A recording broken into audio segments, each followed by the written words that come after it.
Assalamualaikum warahmatullahi wabarakatuh. Waalaikumsalam warahmatullahi wabarakatuh. Baik, terima kasih anak-anak sudah hadir pada kegiatan pembelajaran hari ini. Gimana Kotrun kabarnya hari ini? Baik, Pak. Baik, Alhamdulillah. Sakira, sehat? Alhamdulillah. Alhamdulillah. Puspa? Alhamdulillah. Alhamdulillah, puji dan syukur kita panjatkan kepada Allah Subhanahu wa Ta'ala. Tidak henti-hentinya Bapak mengingatkan, dalam kondisi di tengah pandemi ini, kita tetap harus memperhatikan protokol kesehatan dengan 6M ya. Bapak akan coba memberikan link presensi terlebih dahulu. Silakan kalian dapat mengisi form presensi di link yang Bapak sampaikan melalui WhatsApp grup ya.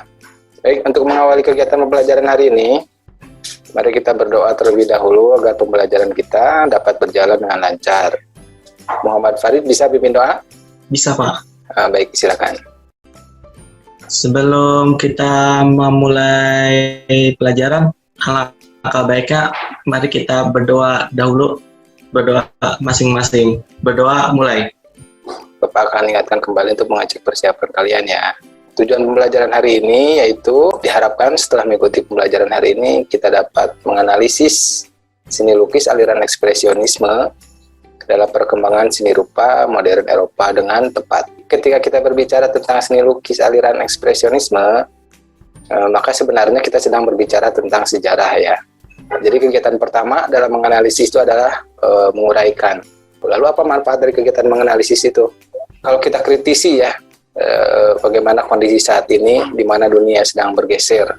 Melalui kegiatan ini Bapak harap kalian mampu mengkritisi keadaan itu. Kalian bisa peka terhadap situasi saat ini. Lalu berikutnya tujuan pembelajaran yang kedua, kalian dapat menyusun perencanaan kegiatan berkarya seni lukisnya berdasarkan studi mimesis. Studi mimesis itu yang dikemukakan oleh Plato berasal dari bahasa Yunani yang berarti tiruan ya, Pak. Manfaatnya adalah kalian mampu merencanakan sesuatu secara sistematis. Apakah sebelumnya ada yang tahu atau setidaknya mendengar adanya aliran atau gaya dalam seni lukis? Lalu menurut Sudarso SP, gaya dan aliran itu berbeda menurut Sudarso SP. Gaya itu ciri bentuk luar yang melekat pada karya seni, sedangkan aliran atau isme lebih berkaitan dengan pandangan atau prinsip si seniman yang menanggapi sesuatu. Pada pembelajaran di pertemuan sebelumnya, kita sudah belajar tentang tinjauan seni rupa modern Eropa atau kepeloporan seni rupa modern itu sendiri tentunya ya. Ada yang masih ingat pelopor seni rupa modern? Tidak ada, baik Bapak ingatkan kembali ya. Yang mana kepeloporan seni rupa modern itu diawali oleh Edward Manet ya. Nah itu menjadi tanda bagi transisi dari era klasik, realisme yang identik dengan peniruan alam menuju era modern, yaitu impresionisme. Nah ketiga orang ini nanti akan berpengaruh pada perkembangan seni berikutnya. Sekarang kita akan memasuki pembelajaran inti pada hari ini. Pergeseran perubahan dari karya impresionis ke ekspresionis gitu. Tentang aliran seni lukis ekspresionisme ini, dia mulai benar-benar meninggalkan tradisi klasik yaitu meniru alam ya. Pada tahap berikutnya di Jerman yaitu menuju seni sebagai ekspresi. Nah, di era inilah muncul pemahaman bahwa seni sebagai ekspresi, yaitu ekspresionisme, bagaimana ciri-cirinya, siapa saja tokohnya, dan seperti apa lukisan yang beraliran ekspresionis. Untuk memahami apa itu ekspresionisme dan seni lukis, kita perlu memahami dulu adanya pemahaman-pemahaman yang ada pada era itu sendiri ya, yaitu dari para tokoh. Dan tentu saja mereka tergabung dalam keempat kelompok ini ya. Die Brack itu sendiri lahir di Dresden, Jerman pada tahun 1905. Dia merupakan gerakan ekspresionisme pertama. Nah, di sini baru muncul nama ekspresionismus itu. Jadi kelompok ini gemar menggunakan warna-warna yang menyolok gitu dan bentuk-bentuk yang didistorsikan. Jadi bentuk seperti apa contoh-contoh karyanya? Seperti ini. Ya, mulai terlihat mereka mendistorsi bentuk. Dan lalu ini seperti ini Erich Heckel. Di sini nampak lukisannya terpengaruh oleh gaya-gaya lukisan Vincent van Gogh ya. Lalu Max Beckstein, lalu Casimir Love, ini Emil Nolde. Nah, lalu muncul kelompok berikutnya yaitu The Blow Reader ya. Beda. Jadi perbedaan pemahaman antara kelompok ini dengan kelompok yang sebelumnya. Objek mulai kehilangan fungsinya. Nah ini, jadi di sini Wasili Kandinsky memiliki pandangan tentang ekspresionisme itu sendiri, bahwa ada 3 sumber inspirasi bagi lahirnya sebuah lukisan. Seperti apa karya lukisan mereka? Bisa kalian lihat seperti ini. Ini Franz Wasili Kandinsky. Lalu ini Alexei von Jawlensky dan Lionel Venegar. Lalu yang terakhir Paul Klee. Nah ini kelompok ini nanti akan membentuk kelompok baru lagi. Mereka membentuk kelompok kembali dengan nama di Blauwevier, gitu. Union Sachlichkeit, ya. Lahir pada saat ganasnya Perang Dunia ke-1. Kelompok ini mulai memperhatikan kondisi sosial, ya. Kelompok ini disebut juga kelompok dengan objektivitas baru, atau disebut juga kelompok verisme. Hasil-hasil lukisannya seperti karikatur, atau karyanya seperti ini, George Grosz atau Dix. Dengan begitu, kita dapat mengambil sebuah kesimpulan bahwa ekspresionisme adalah suatu aliran seni lukis abad ke-20 yang dilahirkan di Jerman. Karakteristiknya yaitu kebebasan distorsi bentuk dan warna untuk melahirkan emosi ataupun sensasi dari dalam diri si seniman. Jadi apabila ekspresionisme didefinisikan sebagai kebebasan distorsi, maka Vincent van Gogh adalah salah seorang dari tokohnya. Nah ini karakteristik bagaimana lukisan Van Gogh, ya. Maka sesuai dengan tujuan pelajaran yang kedua, kita akan mempelajari bagaimana membuat perencanaan berkarya tersebut. Nah, studi mimesis di sini kegiatannya kita akan meniru pengalaman artistik dan estetik dari seorang tokoh pelukis yang memaknai lebih dalam tentang aliran seni lukis serta menambah pengalaman artistik dan estetik bagi kita pada saat melakukan proses empati itu. Lalu tahap berikutnya seperti biasa, memilih bahan, lalu menentukan teknik. Tahap berikutnya adalah membuat sketsa, lalu untuk finishing, mewarnai sketsa dengan garisan tipis. Tugas kalian di sini adalah mencari latar belakang kenapa Vincent van Gogh ini melukiskan kelompok pertama, yaitu Yasmin Amatullah, Aisyah, dan Puspa, ya. Lalu untuk kelompok kedua, silakan kalian boleh mengeksplorasi internet sekarang. Kira-kira ada pertanyaan dulu nggak sebelumnya? Sudah mengerti? Bapak mohon maaf. Baik. Ya, saya Arif Fadzil izin bertanya sebelumnya. Ada yang menarik tidak yang ingin disampaikan? Bapak, Baik. saya izin menyampaikan sesuatu, Bapak. Ada kesulitan? Mbak Yasmin, ada kesulitan? Ya, Pak. Ada, ya. Siap, baik.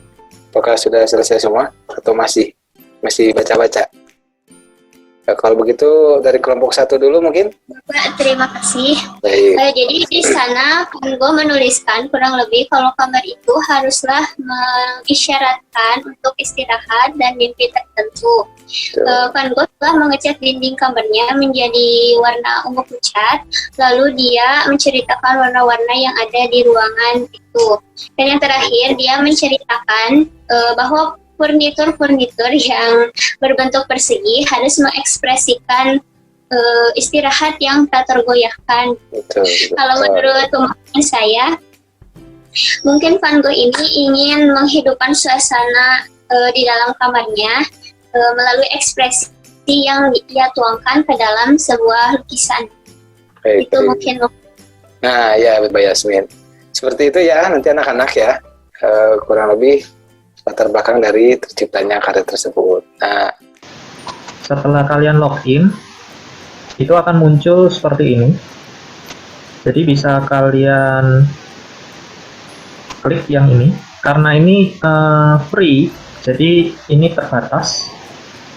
Tapi kalian bisa gunakan ini untuk menyusun diagram alir, laporan karya tulis ilmiah, jurnal, skripsi, tugas akhir, disertasi, tesis, bisa.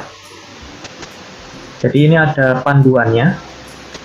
Jadi kalian bisa tinggal nge-drag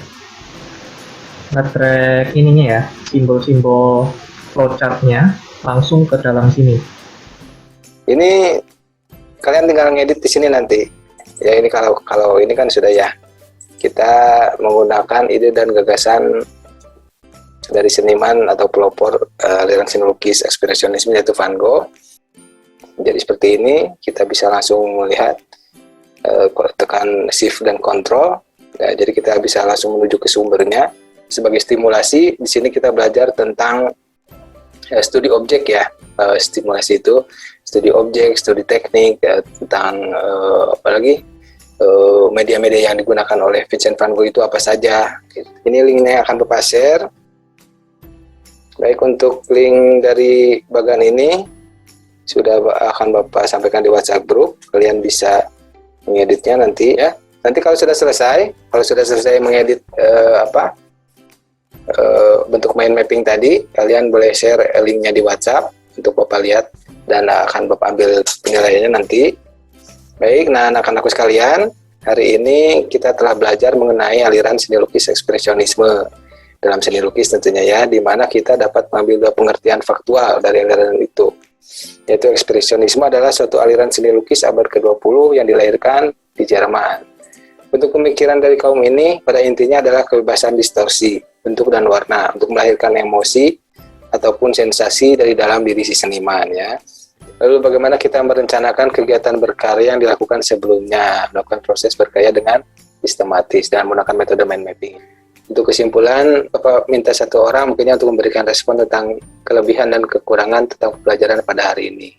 Dan dari pembelajaran hari ini, menurut saya pembelajarannya sangat beragam, Pak. Saya juga baru tahu ternyata ada situs untuk membuat mind mapping. Oh iya.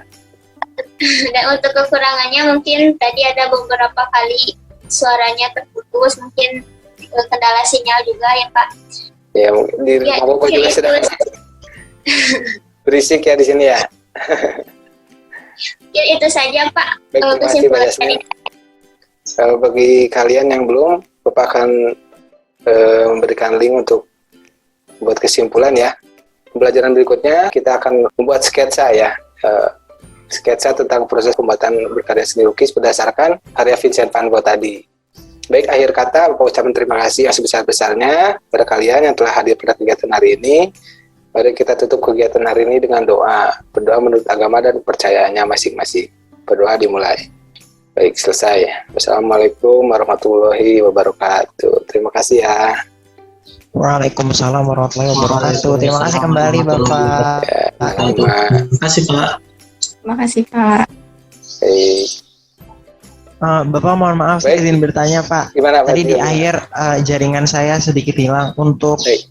bagian berkarya seni lukis di bagian mind map tadi, yang Ya. sketsa dan finishing untuk kita sendiri itu kita rencanakan tapi belum dibuat ya Pak. Belum, itu masih bentuknya perencanaan.